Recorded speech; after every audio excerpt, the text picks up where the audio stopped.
some of the issues that I complained about, I guess last year when I made that string of effective altruism videos, those issues are just becoming more inflated.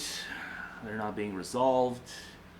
It's almost damn near everywhere I look. People are making the same presumptions based on just a seeming unwillingness to systematize their ethical thinking. And systematizing it doesn't mean you're going to prioritize things in the particular way I prioritize them. I'm not implying that, but it does mean that you will not fall for these, you're not going to intuit these arbitrary standards, like the arbitrary standard where there's just an infinite supply of demandingness when it comes to wronging by commission, whether it's direct or indirect commission, right? And then on the other side, there's just an infinite amount of latitude, like anti-demandingness, when it comes to wronging by omission. And it's totally arbitrary. It's like the average vegan will keep popping up and trying to defend that without actually pointing to a particular system of thought. All they point to is just folk conventional norms. And those are certainly scrutinizable. And I've scrutinized them in the past, but I did it in these long-winded ways, so I'm going to instead, with this video, read a few things, hopefully make it more condensed, and hopefully pick out specific examples, both in terms of what's ideally demanding and whether we can have a particular demandingness ideal, like what's required of us, because I don't think that we can. I think it's all arbitrary at the end of the day. But nonetheless, that doesn't mean that you draw fine lines and assume the fine lines are universalizable, right? Because like when I ask, I make a habit of asking vegans, like, why is the vegan benchmark the absolute benchmark, but not something like the Jainist benchmark? Because Jains are perceived, according to the average vegan, at least when I push the issue on them, like Jains are perceived as being too demanding. Like if the Jain tells you, like oftentimes vegans will talk about non-vegans, right, being morally polluted. Like, oh, the non-vegan, bad person. And then like, well, what if Jains spoke that way about the non-Jains? Right? So there's the assumption that their standards are just demanding enough, right? There's certain things that are morally obligatory, and then there's supererogation. And the vegan thinks the vegan benchmark is where obligatory acts part ways from supererogatory acts. And it's so flimsy. And I know I've complained about it before, but I did it in these just protracted ways, and it didn't really go anywhere. So now I'm going to hopefully delve into a few articles that just highlight specifics. But on top of that, I'm going to add this new element to it, because I'm going to talk about ethics as categorical imperatives and ethics that just spit in the face of anything that approaches a universalizable duty, because of the recognition that we need to grapple with decision theory and game theory, which is complex as fuck. And the best way to get at that is to read this article. It's actually from 2005. It's New York Times, Stephen J. Dubner, and Stephen D. Levitt wrote it, co-authored it. And it's about voting. And we presume voting is this civic duty, and it's nonsense. And they're going to explain why it's nonsense. There's actually a book written about it, part of a book devoted to this thing called Freakonomics. I'm going to link to the site. It's got wonderful insight if you are interested, if you care to navigate the world from a moral angle through not categorical imperatives, but through game theory. If you don't care so much about being considerate and you care more about being impactful. So it all starts with this article on voting. It's called Why Vote? It's an old article, but nonetheless I think it's applicable. Stephen J. Dubner and Stephen D. Levitt. A Swiss turnout boosting experiment. Within the economics departments at certain universities, there is a famous but probably apocryphal story about two world-class economists who run into each other at the voting booth. "What are you doing here?" one asks. "My wife made me come," the other says.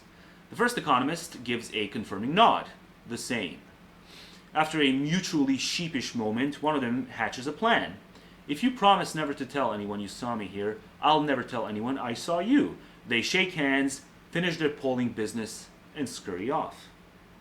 Why would an economist be embarrassed to be seen at the voting booth? Because voting exacts a cost in time, effort, lost productivity, with no discernible payoff, except perhaps some vague sense of having done your civic duty. As the economist Patricia Funk wrote in a recent paper, quote, "A rational individual should abstain from voting. The odds that your vote will actually affect the outcome of a given election are very, very, very slim." This was documented by the economists Casey Mulligan and Charles Hunter, who analyzed more than 56,000 congressional and state legislative elections since 1898. For all the attention paid in the media to close elections, it turns out that they are exceedingly rare. The median margin of victory in the congressional elections was 22%.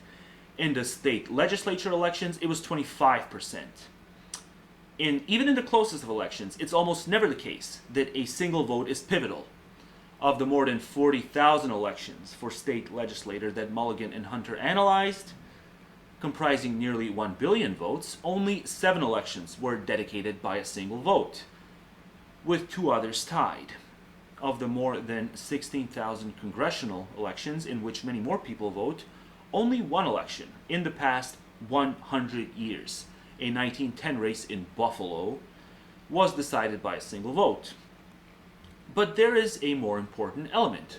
The closer an election is, the more likely that its outcome will be taken out of the voters' hands, most vividly exemplified, of course, by the 2000 presidential race. It is true that the outcome of that election came down to a handful of voters, but their names were Kennedy, O'Connor, Rehnquist, Scalia, and Thomas. And it was only the votes they cast while wearing their robes that mattered, not the ones they may have cast in their home precincts. Still, people do continue to vote, in the millions. Why? Here are 3 possibilities. Number 1, perhaps we are just not very bright and therefore wrongly believe that our votes will affect the outcome. Number 2, perhaps we vote in the same spirit in which we buy lottery tickets. After all, your chances of winning a lottery and of affecting an election are pretty similar.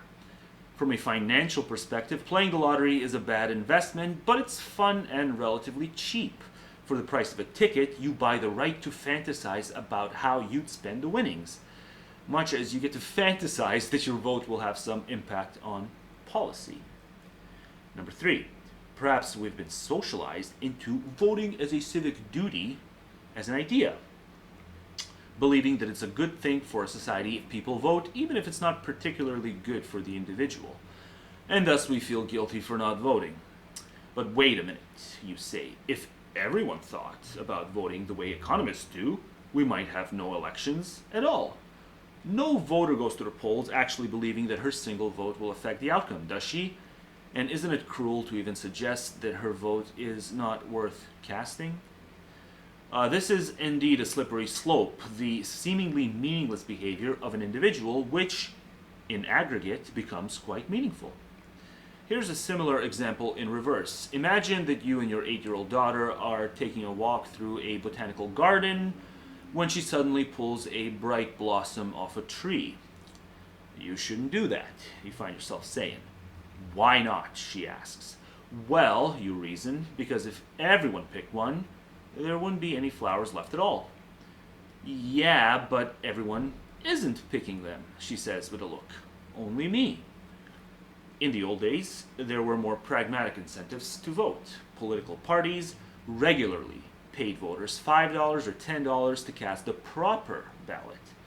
Sometimes payment came in the form of a keg of whiskey, a barrel of flour, or, in the case of an 1890 New Hampshire congressional race, a live pig.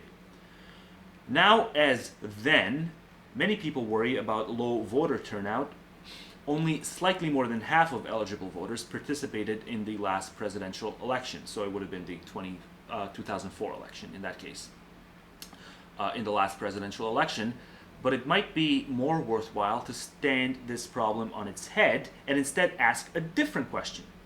Considering that an individual's vote almost never matters, why do so many people bother to vote at all? The answer may lie in Switzerland. That's where Patricia Funk discovered a wonderful natural experiment that allowed her to take an acute measure of voter behavior. The Swiss love to vote on parliamentary elections, on plebiscites, on whatever may arise. But voter participation had begun to slip over the years. Maybe they stopped handing out live pigs out there too. So a new option was introduced, the mail-in ballot. Whereas each voter in the US must register, that isn't the case in Switzerland. Every eligible Swiss citizen began to automatically receive a ballot in the mail, which could then be completed and returned by mail. From a social scientist's perspective, there was beauty in the setup of this postal voting scheme, because it was introduced in different cantons, the 26 state-like districts that make up Switzerland, in different years. It allowed for a sophisticated measurement of its effects over time. Never again would any Swiss voter have to tromp to the polls during a rainstorm. The cost of casting a ballot had been lowered significantly. An economic model that would therefore predict voter turnout to increase substantially. Is that what happened? Not at all. In fact, voter turnout often decreased, especially in smaller cantons, in the smaller communities within cantons. This finding may have serious implications for advocates of internet voting, which, it has been long argued, would make voting easier and therefore increase turnout. But the Swiss model indicates that the exact opposite might hold true. But why is this the case? Why on earth would fewer people vote when the cost of doing so is lowered? It goes back to the incentives behind voting. If a given citizen doesn't stand a chance of having her vote affect the outcome, why would she bother? In Switzerland and in the US, quote, there exists a fairly strong social norm that a good citizen should go to the polls, Funk writes. Quote, as long as poll voting is the only option, there was an incentive or pressure to go to the polls only to be seen handing the vote. The motivation could be hoped for social esteem, benefits from being perceived as a cooperator, or just the avoidance of informal sanctions. Since in small communities, people know each other better and gossip about who fulfills civic duties and who doesn't. The benefits of norm adherence were particularly high in this type of community. In other words, we do vote out of self-interest, a conclusion that will satisfy economists, but not necessarily the same self-interest as indicated by our actual ballot choice. For all the talk of how people, quote, vote their pocketbooks, the Swiss study suggests that we may be driven to vote less by a financial incentive than a social one. It may be that the most valuable payoff of voting is simply being seen at the polling place by your friends or co-workers. Unless, of course, you happen to be an economist. So I'll link to that because it does tie into how we do ethics. So not just civic duties, which I guess, I'm not going to harp on the term civic duty in and of itself because civics themselves change. So the duties are not universalizable unless you have a stagnant system of civics, which we almost never do. These are living systems. Unlike moral theories that prioritize duties over results. Maybe not fully, but certainly to a non-negligible extent. A lot of theories do that. Every non-consequentialist theory does that. It says, well, we care about consequences to this degree, and we care about duties to that degree. And in some cases, the duty may have overriding prescriptive force over the result.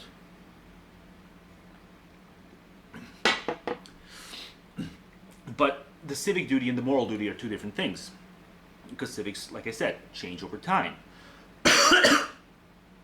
Moral theories, they are fixed. if they're non-consequentialist. They have to be fixed. And that's where this kerfuffle with the average vegan is really driven home. Because if it's not only the results that remain, if we also care about factors like considerateness, then we end up making excuses and coming up with all sorts of blind spots that navigate us away from optimal impact. Like, there's just no way to integrate categorical imperatives with navigations through game theory having just a pivotal role in your moral thinking. Most of my moral thinking is trying to navigate through decision theory and game theory, which has so many complex layers to it. And that's why this idea that so like a lot of vegans, like, they actually believe if they abstain from products XYZ and swap those products with plant-based diets, like, there is a ricochet effect, whether it's straightforward or roundabout, it doesn't really matter. There is a ricochet effect that in real terms actually reduces harm in a given factory farm. Like, there would have been, to the extent that had they purchased a few more non-vegan items, factory farmed items, like, it would have directly or indirectly translated to more animals being harmed. Like, pound for pound, we have a causal chain there, a causal relationship. But it's just not so. It's as flimsy of an assumption as is the assumption that your civic duty of voting is actually going to impact any given policy or even any given electoral outcome. These things will get canceled out. The article doesn't even go into the problem of winner-take-all elections. The article briefly mentions the fact that the 2000 election, and as it wasn't foreseen back then, but also the 2016 election, the electoral college vote overturned the popular vote. But even if we don't have all those additional layers that problematize the notion that there's a direct relationship between what the individual does and the individual's impact, or lack thereof, you're just going to have to grapple with the fact that when you import the same sort of dynamics to dietary ethics, there is no direct or indirect causal chain. It just doesn't happen. So you have to navigate away from that and try to zero in on the ways where you can actually, in some direct way, make an impact. And if you don't believe me that there is no even like an indirect causal chain because of the insignificance of an individual choice, it's like it's not even mountains to molehills comparison. It's mountains to less than a grain of sand type comparisons. That's what we're comparing when we're looking at attempts to reduce suffering in factory farms by way of these little increments and social status type moral muscle flexing. Because that's what it is. There's such a clear-cut analogy between the social muscle flexor by way of civic duty of voting and the dietary moral muscle flexor by way of choosing the right products. It doesn't transition to any sort of differential impact in the grand scheme of things. Which is not to suggest that vegans are not more considerate as individuals. But it's one thing to judge the agent, and it's a completely different thing to judge the acts or an amalgamation of acts that actually does something to alter a state of affairs. We have to split this. You have to start systematizing your ethics. Instead of just this obligatory, non-obligatory, like morally, certain things being morally impermissible, certain things being morally permissible and beyond, and like supererogation and things of that nature. It is so flimsy. I've complained about it before. I have to complain about it again because it's being inflated. I'm seeing more of it. Not just on the internet, I'm seeing more of it offline as well. It's infuriating. It's infuriating that people insist on clinging to this folksy categorical imperative approach to ethics. If you don't care for game theory, you are going to be non-impactful. And you can pat yourself on the back all the fuck you want, but that's all you're doing at the end of the day. So, why is the analogy between the absence of impact when it comes to voting, why is it a strong analogy to the sort of choices you make anytime you make a purchase on a plant-based dietary item? Well, here's why. Roughly 1/3 of the food produced in the world for human consumption every year, which is approximately 1.3 billion tons, gets lost or wasted. Food losses and waste amounts to roughly 680 billion in US dollars in industrialized countries, and $310 billion in US dollars in developing countries. Let's see here. Food waste or food loss is food that is discarded or lost uneaten. The causes of food waste or loss are numerous and occur at the stages of production, processing, retailing, and consumption. So there's an infograph here that I'll post in the video as well. So about 47% of food is wasted at home, with the other 53% of waste occurring through the food chain, what is referred to as the value food chain. And then the infographic shows, okay, so there's the 47% that's attributable to consumers, and then there is the other 53%, which is broken down by on-farm, restaurants and hotels, international catering waste, processing, retail, transport, and distribution. So to think that there is a relationship, a causal relationship, this little grain of sand actually makes its way to less suffering at the slaughterhouse, it is mistaken. It is mistaken. The best way, you want to reduce factory farming, what goes on, the horrors that go on there, you will devote every last attentional bit of energy to passing stricter regulations of those things. That's how you can actually make a hands-on impact, which some of the most impactful, effective altruists advise people to do.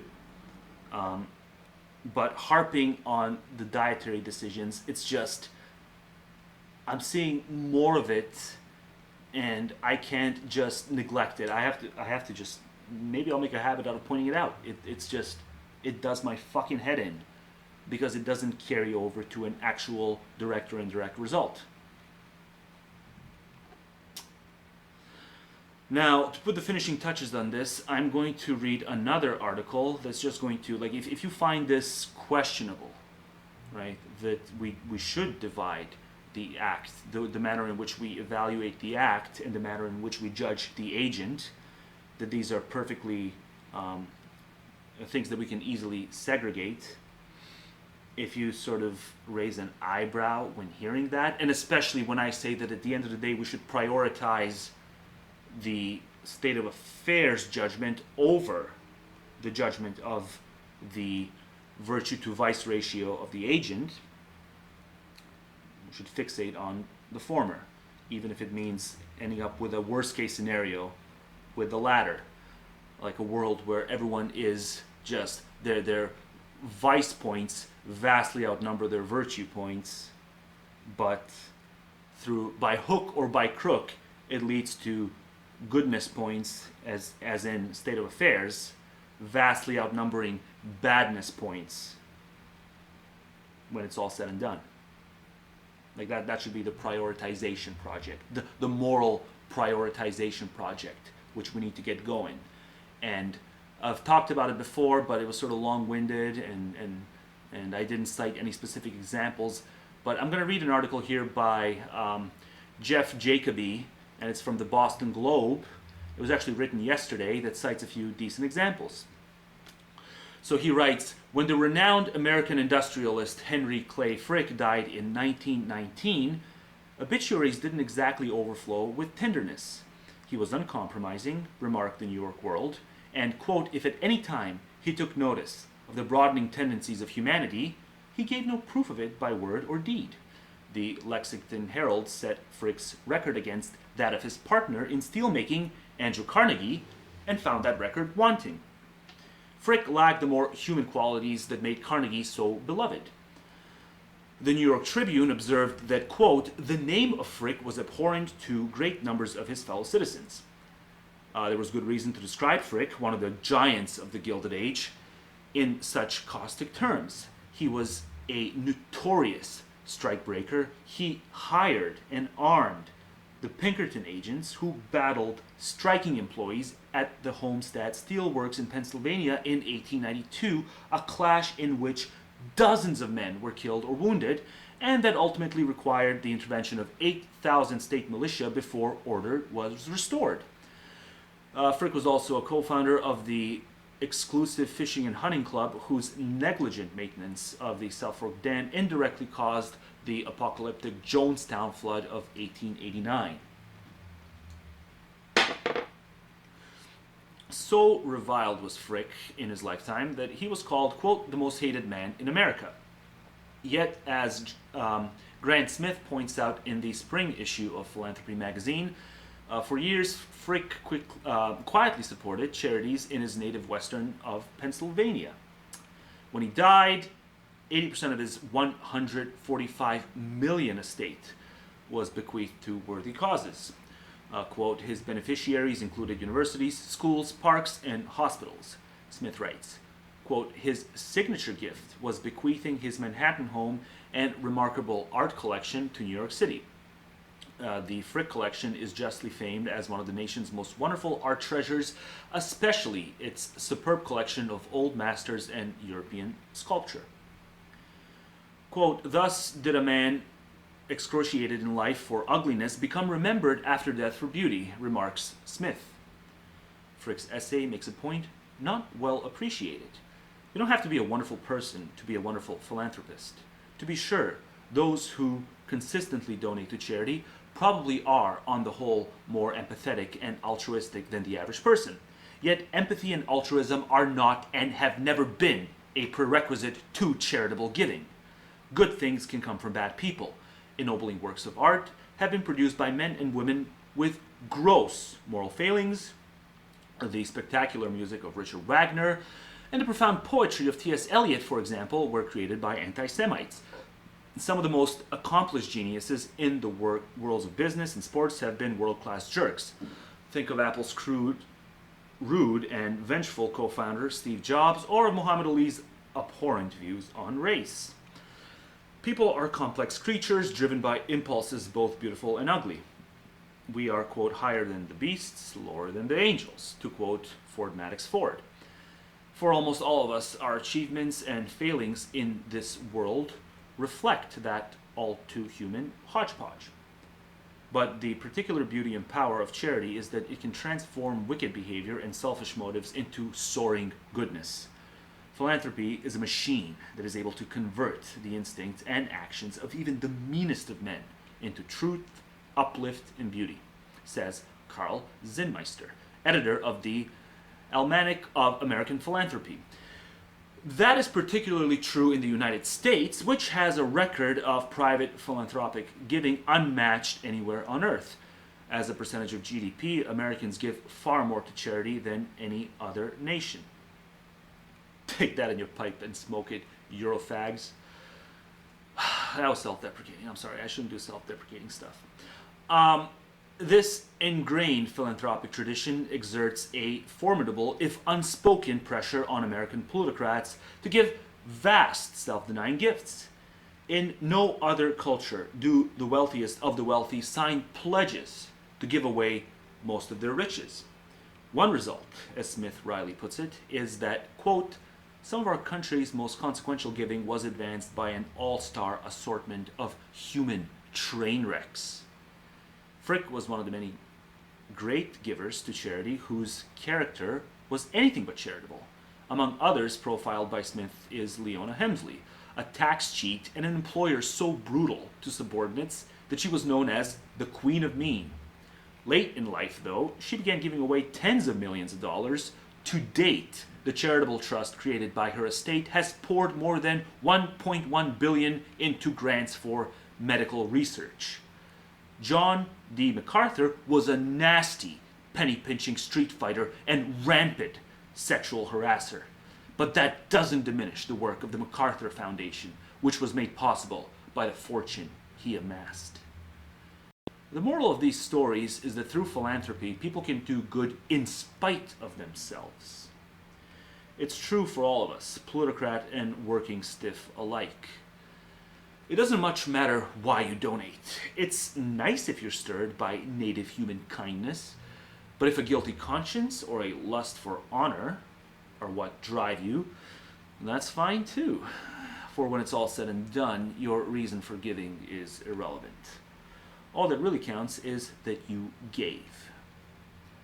So I just have to ask if that is indeed what, maybe not all that matters, all that really counts, but it is certainly all that counts overridingly.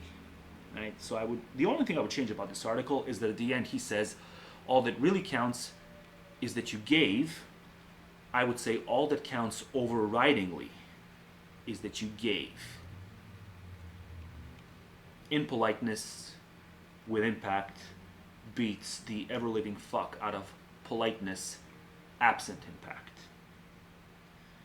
And if you don't believe in that, then you really do believe in something that's akin to thought crimes, right? Just these little inconsequential traits that have a overriding role potentially in ethical discourse.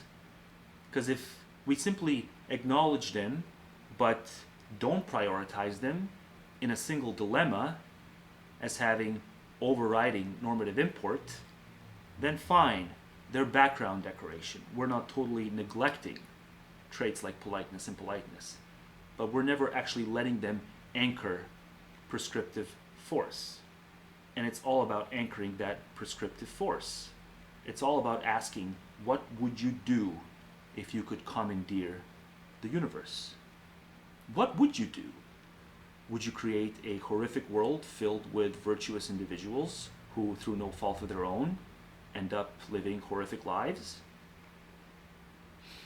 Would you create a world with individuals who don't have a trace of virtue in them, are ruled by vice, but don't end up running into anything in the way of moral tragedy? We have to grapple with these questions. And I don't see how anyone who thinks the vegan benchmark is in any way an interesting benchmark can grapple with it rationally or sensibly. It's not sober analysis. It's just you fetishizing a random ism. Like, there's a lot of isms we can fetishize. Fair game. Jains can fetishize their ism of Jainism. Voluntarists can fetishize their ism of voluntarism. There's no shortage of isms that we can zero in on and say, oh, that's the ism we need to honor. You don't need to honor any of them. The word you're looking for is impact. That's the word you're looking for. I want to know why that's wrong. I want to know why the vegan standard is non-arbitrary, and why this fine line of demandingness needs to track for wronging by commission and give an infinite amount of latitude when it comes to wronging by omission, insofar as you even accept it's a form of wrongdoing. You might not. The word itself has the term doing in it, so that itself is enough to suggest that you might not. But that's a linguistic failure, of course. The fact that we even call it wrongdoing, which we can skirt actually by just saying wronging